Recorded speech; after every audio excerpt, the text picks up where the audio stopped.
When we imagine the map of India, most of us imagine it to look like this. When in reality, this is the full map of India, with the often neglected Andaman and Nicobar Islands. It's an understandable mistake, but unfortunately for India, its leaders since independence have made the very same mistake at the expense of the development and true integration of the strip of islands. The Union Territory ranks the least amongst Indian states and UTs in terms of GDP, and infrastructure on the island is still largely stuck in its colonial past.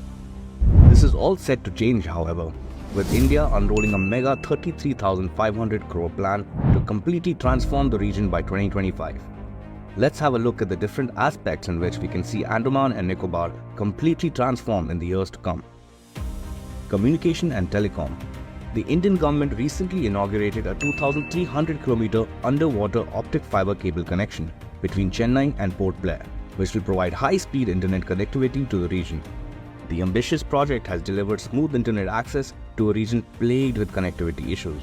A similar project connecting Kolkata to the islands is in the works, which will truly pave the way for the region's digital integration with mainland India. An internet speed of 400 GB per second will be provided at Port Blair and 200 GB per second for the islands. So far, Andaman and Nicobar only had 3.2 Gbps of bandwidth through a single satellite uplink that was barely able to serve its population of 3.8 lakh people. Trade and commerce. The biggest development coming to the region is a 10,000 crore transshipment port that will tap into the vast sea traffic in the Indian Ocean. Currently, Sri Lanka's Colombo port alone has a higher docking capacity than all of India's major ports combined. What makes this project even more crucial is that upon completion, the Nicobar port will be one of India's largest capacity ports and will give a stiff competition to Sri Lanka's monopoly over sea traffic in the Indian Ocean by replacing the Colombo port as a prime dock in the region.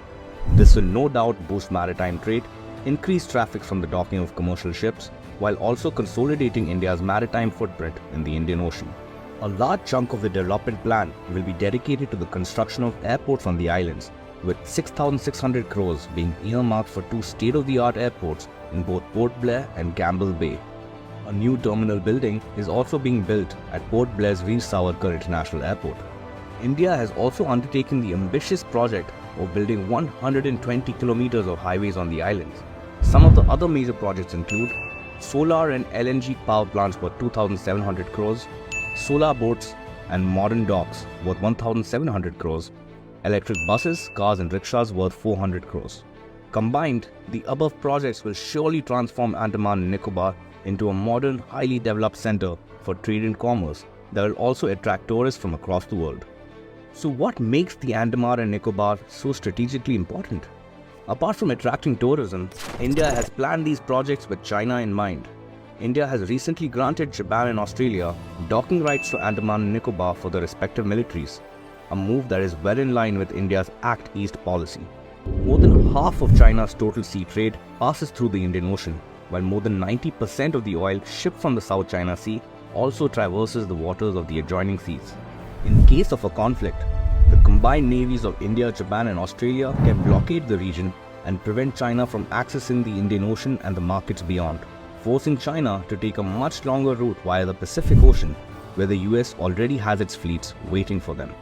Placement of the islands and the increased military presence in the region could well be the knife that finally cuts the string from China's string of pearls and its naval encirclement of the Indian subcontinent.